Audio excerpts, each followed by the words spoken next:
નમસ્કાર, દિવ્ય કલમ ન્યૂઝમાં આપનું હાર્દિક સ્વાગત છે। હું છું બારૈયા અભિજીત અને મારી સાથે છે અમારા જ ક્રાઇમ રિપોર્ટર આરવી જેઠવા। નમસ્કાર।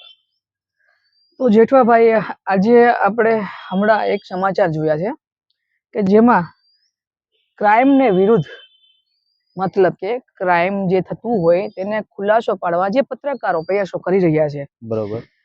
હાલ તે પત્રકારો ઉપર પોલીસો કાર્યવાહી કરતી નજરે આવેલી છે। તેમને દબાવવાનો ક્યાંક ને ક્યાંક પ્રયાસ થતો હોય છે એવું આપણને હમણાં એક સમાચારમાં જોવા મળ્યું।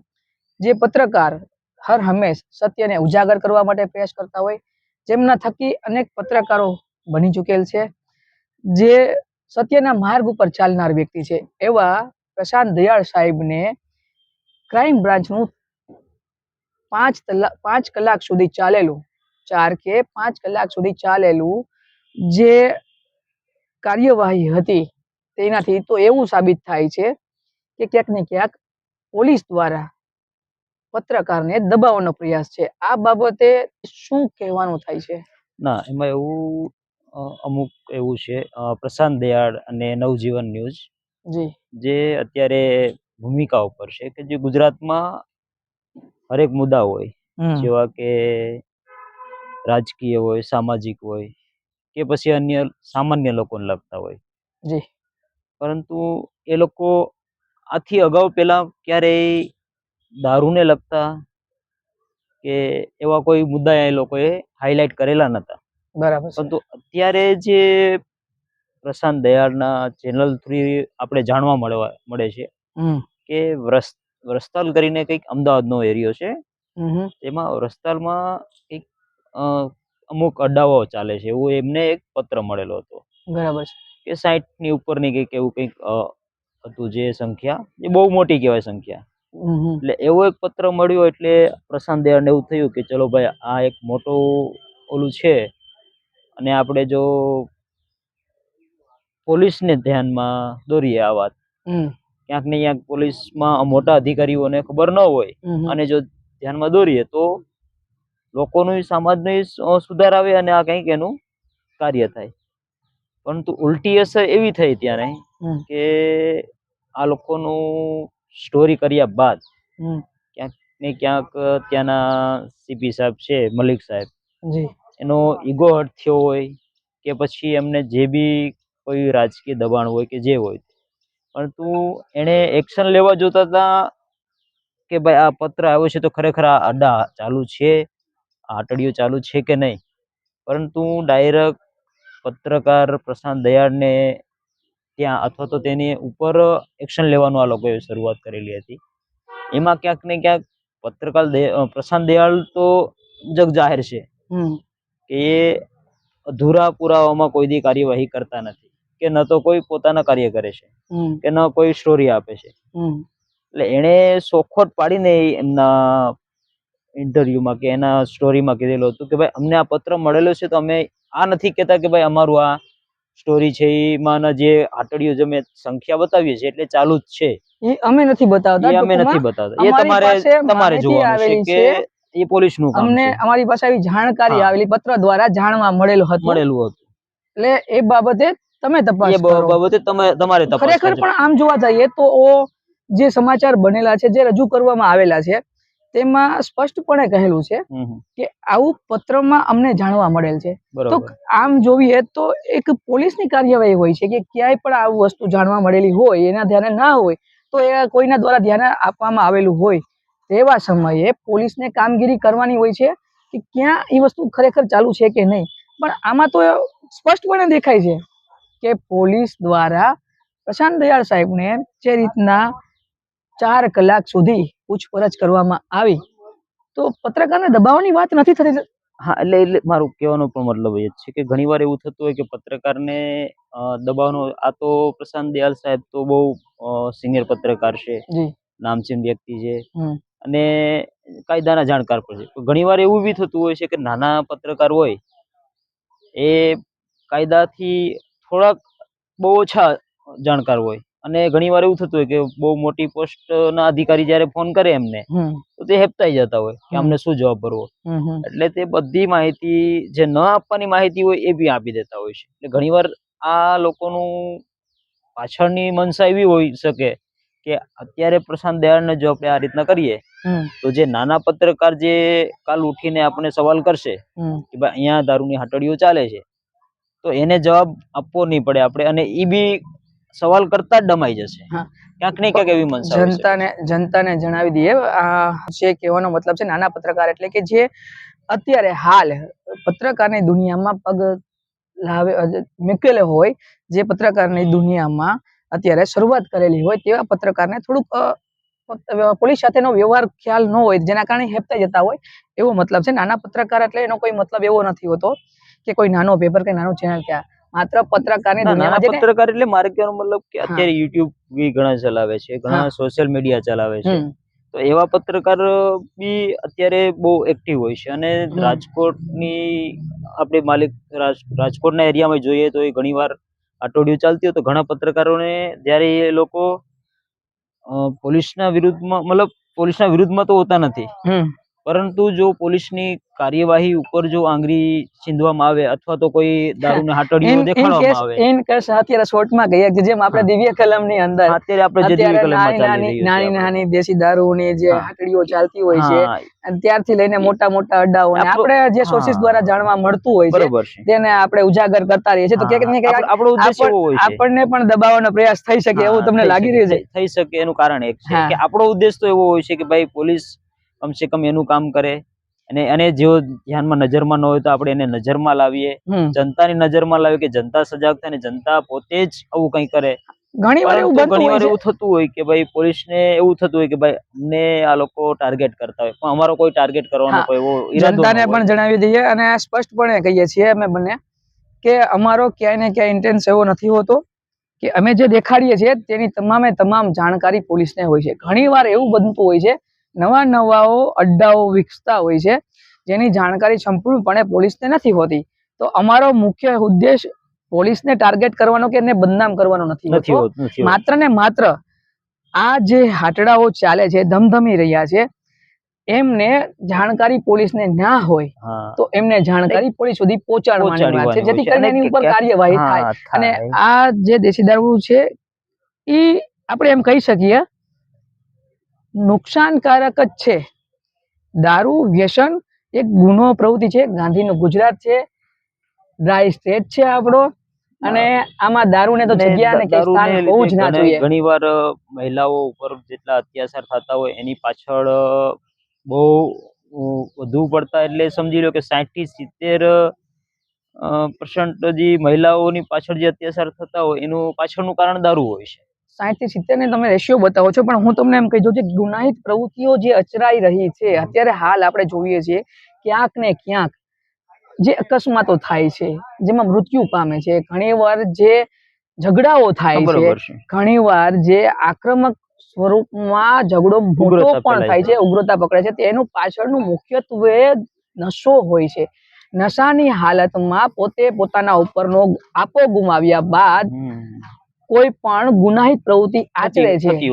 તો આવા કારણે અમે અત્યારે જે ઝુંબેશ ઉપાડેલી છે તેનો મુખ્ય ઇન્ટેન્સ એવો જ છે કે ક્યાંક ને ક્યાંક જે આ ગુનાહોની પ્રવૃત્તિઓ થાય છે તેમાં મોટી માત્રામાં દારૂ પુરવાર થયેલ હોય છે, તો આ દારૂના અડ્ડાઓ બંધ થાય, જેથી કરીને નશા કરતે વ્યક્તિની અંદર થોડી કમી આવે અને ગુનાહિત પ્રવૃત્તિઓ થોડી ઓછી થાય. હર્ષંઘવી સાહેબનું બી એક કેવું છે કે ભાઈ ઝીરો ટોલરન્સ, ઝીરો ક્રાઇમ હોવો જોઈએ.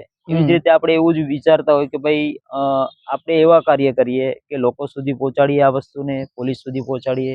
પરંતુ જે આ પ્રશાંત દયાળના મેટરમાં એવું થયું છે કે ક્યાંક ને ક્યાંક સાહેબને એવું બી ચર્ચામાં આવ્યું છે કે સાહેબને ડીજીપી બનવાનું પેલું છે, તો જો આ રીતના મુદ્દાઓ ઉજાગર થશે તો સાહેબને પ્રમોશન નહીં મળે. આ તે એવું ખરેખર કોઈ પત્રકારોનો એવું ન હોય કે કોઈ એવી ઈરાદો ન હોય કે ભાઈ કોઈ પણ સ્ટેટ હોય કે કોઈ પણ રાજ્ય હોય કે પછી કોઈ પણ સિટી હોય ત્યાંના પત્રકાર એવું ક્યારેય ન વિચારતા કે ભાઈ પોલીસને ટાર્ગેટ કરીએ કે કોઈ પર્સનલ કોઈને ટાર્ગેટ કરીએ, પરંતુ આપણે એટલું કામ એટલા માટે કરતા હોય છે કે લોકો સુધી પહોંચાડીએ, લોકો સુધી સમજૂતી ફેલાય, લોકોને ખબર પડે, લોકો સજાગ થાય, એટલા માટે આ બધું કરતા હોય છે. એટલે કોઈ પોલીસ ને કે એવો કોઈ આપણો પણ ધ્યેય ન હોય અને પ્રશાંત દયાળનો પણ ધ્યેય ન હોય એવું મને લાગે છે.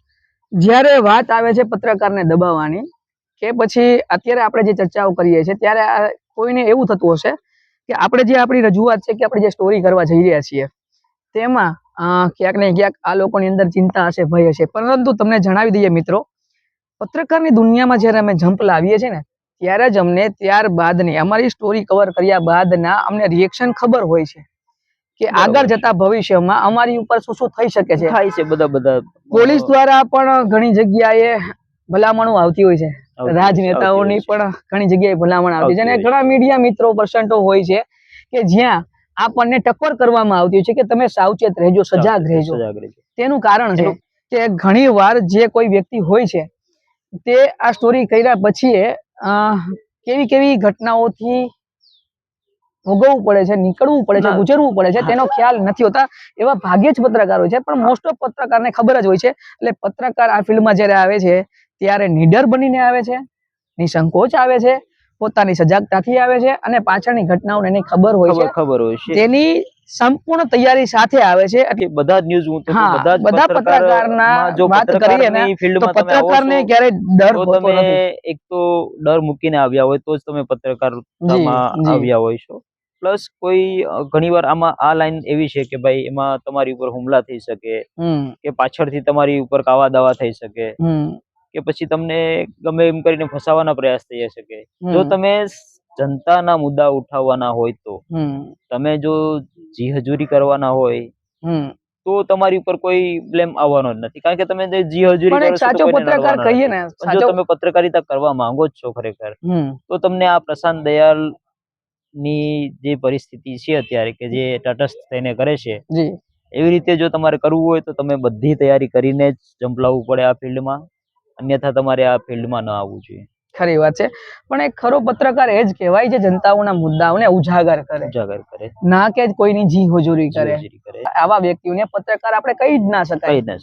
ખરી વાત તો એ છે કે પત્રકારનો પહેલો ધર્મ હોય છે ગેરરીતિ થતી હોય, ગુનાહિત પ્રવૃત્તિ થતી હોય કે ક્યાંય પણ ખોટી જગ્યાએ મારપીટ કે એવું થતું હોય ને પબ્લિકને ને પ્રજાને નુકસાન પહોંચાડવામાં આવતું હોય તે વસ્તુને પ્રજાનો અવાજ બનવાનું કામ એક પત્રકારનું હોય છે. બરોબર. જે વસ્તુ આપણે અત્યારે હાલ કરી રહ્યા છીએ, એક નાની એવી પહેલ ચાલુ કરેલી છે અને હું તો એમ કહું છું પ્રશાંત દયાળ સાહેબના માધ્યમથી દરેક પત્રકારને જાગૃત થવાની વાત છે. પત્રકાર જ્યારે એક બનશે, પત્રકાર જ્યારે નીડર બનશે, પત્રકાર જ્યારે પોતાના અંદરનો ડરને મેકીને આગળ વધશે તો મને નથી લાગતું કે કોઈ પણ ખોટા વ્યક્તિઓ એની ઉપર હાવી થઈ શકશે. 100%ની વાત છે આ, 100% સાચી વાત છે કે ખરેખર પત્રકારે પોતાનું કામ કરતું જ રહેવું જોઈએ અને આવા નાના મોટા એલિગેશન તો આવવાના જ છે આ બધી ફિલ્ડમાં. એટલે આ એક આપણે કંઈક શીખવા મળ્યું પ્રશાંત દયાળ સાહેબના માધ્યમથી કે ઘણીવાર આવા તો અનેક બનાવો થઈ ગયેલા છે આની પહેલા અને થતા જ રહેવાના છે. કેમ કે ક્યાંક ને ક્યાંક કોઈ એવા વ્યક્તિઓને એવું લાગતું હોય કે હું આમાં ઉઘાડો પડીશ, એવા સંજોગોમાં અસામાજિક તત્વોને ડર હોય તો અસામાજિક તત્વો પણ હોય છે ને કોઈ એવા વ્યક્તિઓ હોય છે જેને ગુનાહિત પ્રવૃત્તિ કરેલી હોય કે ખોટું કરવાની એના અંદર મંછા હોય, આવા વ્યક્તિઓને ક્યાંક ને ક્યાંક પોતાને ઉઘાડા પડવાની ભય હોય, ભીતિ હોય, તેવા સમયે ગમે તે પ્રકારે એક પત્રકારને દબાવવાના પ્રયાસ જુદી જુદી પ્રયાસો કરતા હોય છે. આડકતરી રીતે કરતા હોય છે, માનસિક રીતે કરતા હોય છે, ફેમિલી દ્વારામાં અંદરથી પણ કોઈ પ્રકારે એમને દબાવવાના પ્રયાસો કરતા હોય છે કે ક્યાંય પણ આ વ્યક્તિઓની ખુલ્લી પોલ જાણવા મળે, એવી પોલ જાણવા મળે કે જેનાથી એ નબળો પડે, માનસિકતા ઉપર વાર કરવાના પણ પ્રયાસો થતા હોય છે. તો આજનો જે મુદ્દો આપણો હતો કે ખરેખર જોવા જઈએ તો પત્રકારને દબાવવાની આ જે પ્રવૃત્તિ થઈ રહી છે તે બાબતને આપણે જે ચર્ચા હતી એમાં પોલીસે પાછું વાળેલું જ બી છે કે ભાઈ અમે લોકોએ જે સોશિયલ મીડિયામાં કે એવામાં જે અત્યારે ચાલી રહ્યું છે કે ભાઈ પોલીસ દ્વારા કાર્યવાહીનો કંઈક અલગ જ મતલબ કાઢવામાં આવે છે. તો અમે બી એ જ કહેવા માંગીએ છીએ કે ભાઈ જે બી મતલબ હોય, જે બી પ્રશાંત દયાળને ત્યાં ગયા હોય અને જે મતલબ હોય પોલીસનો જે મનસા હોય તે કે જે જાણવાની વૃત્તિ હોય એની, તો મારું તો કેવું મતલબ એ જ છે કે ભાઈ પોલીસ પોતે પોતાનું કામ કરે તો ન તો પત્રકારને જરૂર પડશે ન તો જનતાને જરૂર પડશે. એટલે એક જરૂર અમારે પત્રકારોને ક્યારેક ક્યારેક એવું હોય કે ન ખબર હોય ને અમે જાણ કરતા હોય, અમે આવા મુદ્દા ઉઠાવતા હોય, તો પોલીસે પોતે પણ ગેરમાર્ગે ન દોરાવવું જોઈએ કે ભાઈ પત્રકારોને શું થાય છે, શું કેવું છે, શું નહીં. પત્રકાર પોતાનું કામ કરે છે, પોલીસ પોતાનું કામ કરે. બસ આટલો જ આપણો તો મુદ્દો છે. ચોથા સ્તંભનો માલિક કહેવાય છે પત્રકાર. પરંતુ હાલ જે ઘટનાઓ આપણે જોઈ રહ્યા છીએ ત્યાં પત્રકારને દબાવવાનો વાત હાલે છે. એવું નથી કહેવાતા આપણે કે આમાં સંપૂર્ણપણે પોલીસ ગુનામાં છે, પણ આ બાબતે આ ઘટનામાં પોલીસે ખરી તપાસ કરેલી નથી અને એક પત્રકારને દબાવવાની જ વાત છે. ત્યારે આ ચોથા સ્તંભના માલિકને દબાવવાનો પ્રયાસ છે એવું કહી શકાય ખરા?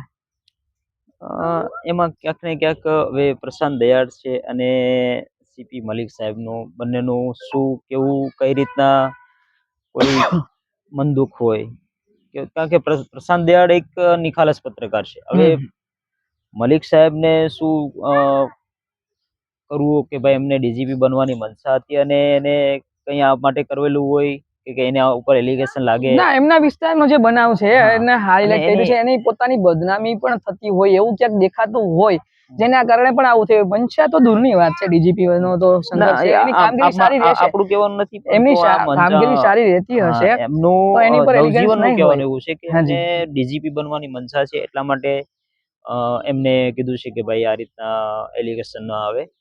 પરંતુ મને એવું કઈ નથી લાગતું. મને લાગે એવું છે કે ભાઈ ખરેખર પોલીસે પોલીસનું જ કામ કરવું જોઈએ અને આ ખરેખર જો આવું કોઈ પ્રશ્ન ઉઠે છે, એવડા મોટા પત્રકાર પ્રશાંત દયાળે જો આ સ્ટોરી બનાવી હોય તો કંઈક એની પાછળ કંઈક રહસ્ય હશે કે થોડું ઘણું તો રિસર્ચ કરીને બનાવી હશે, થોડા ઘણા એરિયામાં કોઈ સોર્સ હોય પત્રકારોના, પૂછતાછ કરાવી અને પછી જોયું હશે કે ખરેખર થોડું ઘણું. પણ આ વાતમાં હું તમને રોકીશ, કેમ કે પ્રશાંત દયાળ સાહેબે એવું કહેલું હતું એમની સ્ટોરીમાં કે નવજીવન ન્યૂઝને એક પત્ર આવે છે, એ પત્રમાં એવું લખેલું છે, એટલે આમાં સોર્સિસ તો આપણે ના કહી શકીએ, પરંતુ એમની પાસે માહિતી આવેલી છે, માહિતી કોકના દ્વારા આપવામાં આવેલી છે, એટલે ક્યાંક ને ક્યાંક વળી આ આપણા મુદ્દાઓને પણ ગેરમાર્ગે દોડવાનો પોલીસનો પ્રયાસ થઈ જાય કે તો શું તમારું એવું કહેવાનું છે કે નવજીવનના સોર્સિસ ત્યાં છે વિસ્તારમાં, એવું થાય? એટલે આપણે કોઈ ગુનાહિત પ્રવૃત્તિઓને પ્રેરિત કરવાની વાત નથી. નવજીવન ન્યૂઝને પત્ર મળેલો હતો અને એ પ્રમાણે આગળ સ્ટોરી બનેલી મળેલો હતો. તેની સાથે સાથે હરેક ન્યૂઝ ચેનલના ચાહક લોકો હોય છે, તો એવી કે હરેક વ્યક્તિને કોઈને કોઈ જાણ કરતા કે ભાઈ અહીંયા આ પ્રવૃત્તિ ચાલે છે, એટલે થોડું ઘણું ખબર હોય કે ભાઈ ક્યાંય આ પ્રવૃત્તિ ચાલતી હોય છે, બરોબર. અને એ પછી કોઈ આપણે પોલીસને ધ્યાનમાં દોરીએ તો એ કોઈ ખોટી વાત નથી. આપણે તો પોલીસને ધ્યાનમાં દોરવાની તમે જે કહેવા માંગો છો હું એ જ વસ્તુ તમને કહી દઉં, તમને તમારી વાતને થોડી ખુલીને વાત કરું કે ઘણી વાર એવું થતું છે જનતાની અંદર પોતાની જે એક નાનો એવો ભય હોય છે કે આ સામાજિક તત્વો છે, આપણે જો એની વિશે કે એના વિરુદ્ધમાં જાશું કે એના વિશે કોઈને જાણકારી આપશું તો કાલ સવારે મારા પરિવારને કે મારા જીવને તકલીફ પડતી હોય, તેવા કારણે તે લોકો કોઈ સાચા પત્રકાર હોય છે, કોઈ એવા પત્રકાર હોય છે જે પહેલ કરતા અચકાતા નથી હોતા, તે લોકો માહિતી આપતા છે. જેમ દિવ્ય કલમ ને ખુદને આવે છે, તમામ પત્રકારોને આવતા છે, જે આવા નીડર પત્રકારો હોય છે, જે પોતાની સ્ટોરી કરવામાં પાછા નથી કરતા હોતા, આવી ખોટી ગેરપ્રવૃત્તિઓને, ખોટી રીતિઓને જે થતી હોય છે, અચરાતી હોય છે, તેને ખુલ્લા પાડવામાં ક્યારેય પાછી પાણી નથી કરતા હોતા, તેવા પત્રકારોને અનેક વખત અનેક લોકો દ્વારા આવી રજૂઆત આવતી જ હોય છે. ઘણીવાર આપણી સાથે બી એવું થતું હોય કે પોલીસને ફોન ગયા પહેલા આપણને બી આવતા હોય છે ફોન કે ભાઈ અહીંયા આ પ્રવૃત્તિ થતી હોય છે, પછી આપણે પોલીસને જાણ કરતા એવું થતું હોય છે ઘણીવાર. એટલે થતું હોય એવું કે નથી, પરંતુ પ્રશાંત દયાળના સાહેબના મેટરમાં આપણે વાત કરીએ તો કે ખરેખર પત્રકારને ઉપર જે આ પત્રકારિતાને ડામવાનો પ્રયાસ જે થઈ રહ્યો છે એ નિંદનીય છે. જરૂર 100%ની વાત છે કે જો કોઈ તમને માહિતી મળે છે અને પત્રકાર દ્વારા એને સમાચાર બનાવવામાં આવે છે તો જ્યારે આવી ખોટી વસ્તુ થતી હોય તે વિસ્તારમાં સર્ચ કરવાની જગ્યાએ, તેમાં કાર્યવાહી કરવાની જગ્યાએ પત્રકારને દબાવવાનો પ્રયાસ કરે છે તો એ નિંદનીય જ કહેવાય. આ વસ્તુને જરા પણ ઓછી ના પત્રકારિતામાં ચાખી લેવામાં ના આવી. હા જી, પત્રકારની દુનિયામાં પણ પત્રકારોને એક થઈને આવા વ્યક્તિઓને સપોર્ટ કરવો જોઈએ, મારું પણ એવું કહેવું છે, જેના કારણે અત્યારે આપણે બંને ચર્ચાઓ કરી રહ્યા છીએ. બરોબર. ત્યારે દરેક જગ્યાએ આવા મુદ્દાઓ રહેતા જ હોય છે અને આવા લોકો પણ રહેતા હોય છે. જ્યારે આપણે આ પહેલ એટલે જ કરવામાં આવી છે ક્યાંક આપણે જેને આપણા આઈડોલ માનીએ છીએ, જેને આપણા આઇકોન માનીએ છીએ, તેવી જ આપણે ભૂમિકા ભજવવાનો પ્રયાસ કરી રહ્યા છીએ. આજે એની સાથે ખોટી વાત થઈ છે, એની સાથે ખોટો બનાવ બનેલો છે, ખોટી ઘટના ઘટાણી છે, એમને ખોટી રીતના દબાવવાનો પ્રયાસ કર્યો છે. તો ક્યાંક ને ક્યાંક આપણી સાથે પણ ભવિષ્યમાં થવાનું છે, તો આપણે તો તૈયાર જ છીએ, પરંતુ જે ખોટી વસ્તુ થઈ છે તેને ઉજાગર કરવા, તેને સપોર્ટ કરવા અત્યારે આપણે અહીંયા બેઠા છીએ. હું તો કહું પ્રશાંત દયાલને અમારા તરફથી પૂરો, આપણા તરફ તો પર્સનલી મારા તરફથી તો પૂરો સપોર્ટ છે. પરંતુ એવા બીજા પત્રકારોને પણ સપોર્ટ છે કે જે પોતે સમાજ માટે કરવા કંઈક ઈચ્છે છે અને સમાજના મુદ્દા ઉઠાવવા માંગે છે. તો એને મતલબ એવું ન વિચારું કે ભાઈ પ્રશાંત દયાલ સાહેબ સાથે જ થયું છે એટલે બધા સાથે એવું પોલીસનું ગેરવર્તણૂક કઈ હશે, એવું ન હોય. તમે તમારા મુદ્દા ઉઠાવો, સમાજ માટે જ્યાં પત્રકારિતાનું ગળું દબાવવાનો પ્રયાસ થતો હોય ત્યારે પત્રકારને ડબલ જોરથી, ડબલ અવાજથી આગળ વધવું જોઈએ. આ વસ્તુ જે થઈ છે અતિ નિંદનીય છે. ક્યાંક ને ક્યાંક પત્રકારનું ગળું ઘોટવાની આ જે પ્રક્રિયા છે તેને મારું એટલે કે દિવ્ય કલમ ન્યૂઝનો સપોર્ટ છે. દરેક મીડિયા કર્મીનો સપોર્ટ રહેવો જોઈએ. અને આ જ વાતને અહીં અત્યારે વિરામ આપતા બારૈયા અભિજીત અને આરવી જેઠવા સાથે દિવ્ય કલમ ન્યૂઝ. અસ્તુ.